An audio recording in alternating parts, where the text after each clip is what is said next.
Hello, I'm Dr. Mark Newman. I want to welcome you back. Remember, our motto is that when you change your health, you can change your life. And our goal is to add years to your life and life to your years. We've been talking to you about adrenal fatigue. Adrenal fatigue is a condition that affects millions and millions of Americans, and most of them don't even know what's happening to them. We've also given you some information regarding what adrenal fatigue is. Now today we're going to continue on. We're going to talk about 9 symptoms of adrenal fatigue.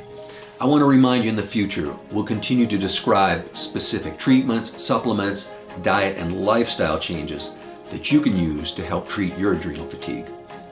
I want to remind you to hit the like and share button and send this video to family and friends that would find this information helpful. Also, in that comment section below, go ahead and list the symptoms of adrenal fatigue that you suffer from. Okay, let's talk about the 9 major symptoms we see with adrenal fatigue. First and foremost, obviously, is fatigue. Now here's a story. When you come in to see me as a patient, this is what I'm going to say.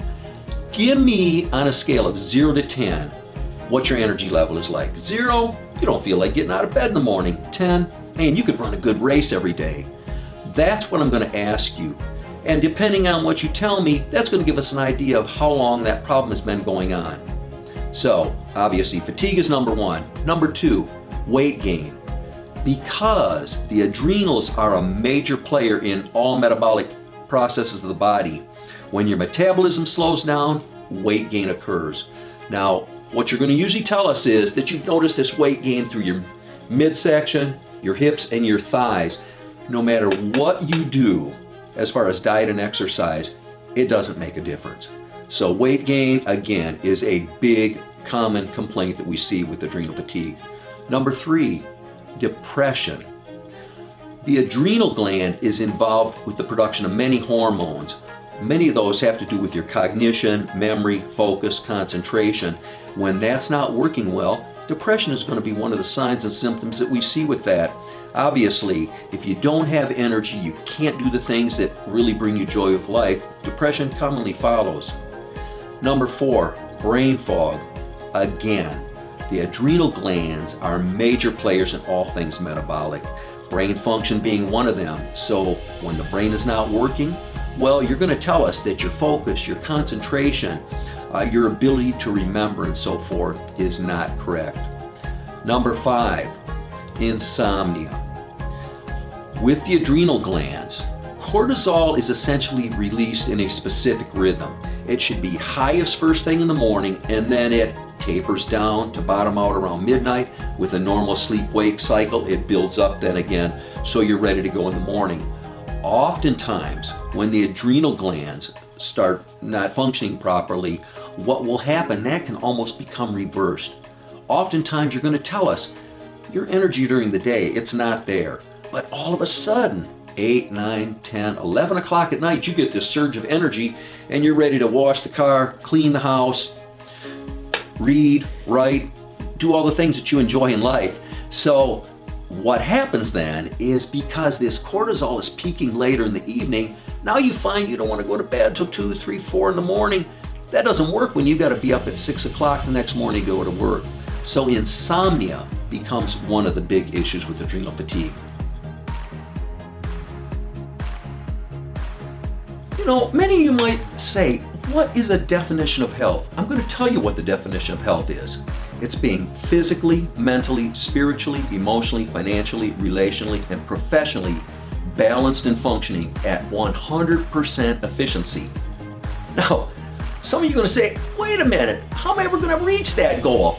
You know what? That's the beauty of that. What that means is that every day is a new day.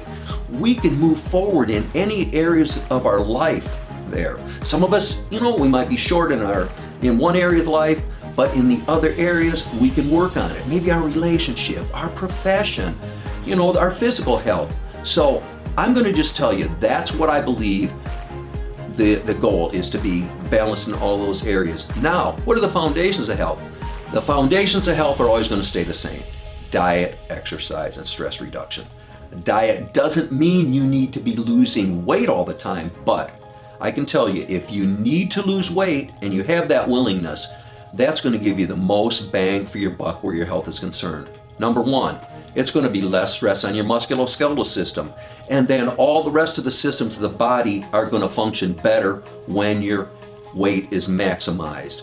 So you might say, hey, what should I be eating? Well, I'm going to tell you, I believe that most Americans would do well if they would minimize or even eliminate the grains and dairy in their body.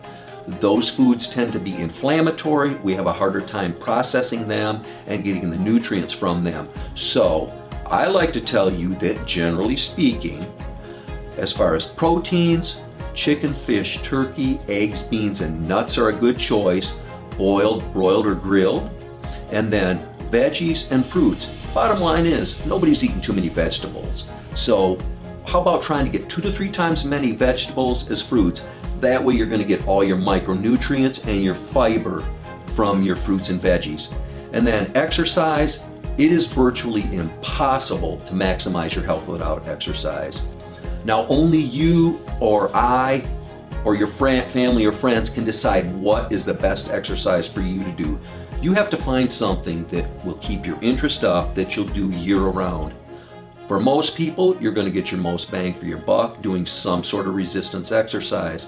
So we tell our patients, ideally, you want to do something resistance-wise as far as body weight, weights, bands, machines, anything that's resistance. And then if you do that with minimal rest in between, you're actually getting your cardio and your resistance done at the same time.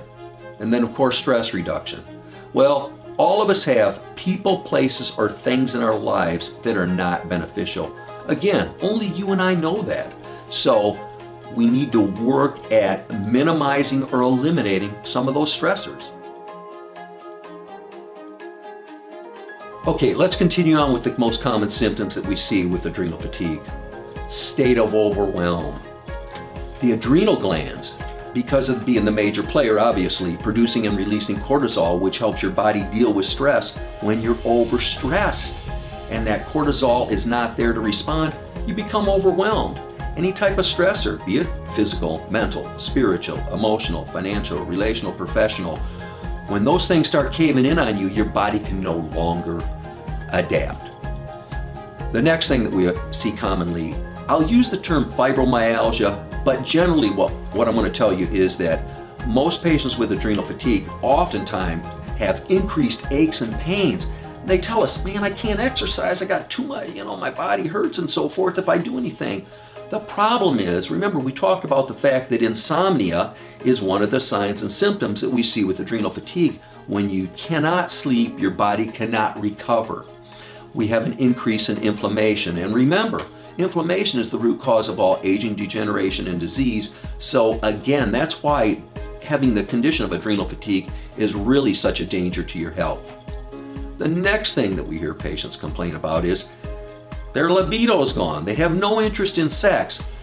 Remember, adrenal glands produce many hormones. Some of those are the sex hormones. So again, as we have dysfunction with the adrenal glands, we have loss of production of those sex hormones, and we have a drop off in fatigue. And then the last one we're going to talk about today is poor memory. Again, adrenal glands are the major player in all the metabolic processes of the body, including brain function. So as brain function goes, you're the person that tells us, I walked into a room, I forgot what I went in there for. The only way I can remember to do things now is I have to write a list out. So again, poor memory. So folks, there you go. We've given you 9 common symptoms. Now that by no means is the full list. Many other functions, any function that has to do with anything metabolic of the body can be affected when you have adrenal fatigue. Come back next week where we'll continue this discussion about adrenal fatigue and talk about diet, exercise, lifestyle changes, and supplements that can make a life-changing difference for this condition. If you've enjoyed this video, I'd ask you, give us a like, send it to your family, friends, and loved ones that are having these problems and that could benefit from this. And remember, we ask you if you want to learn more, join us on Facebook, our YouTube, or look us up on our website. This is Dr. Mark Newman. Have a great day.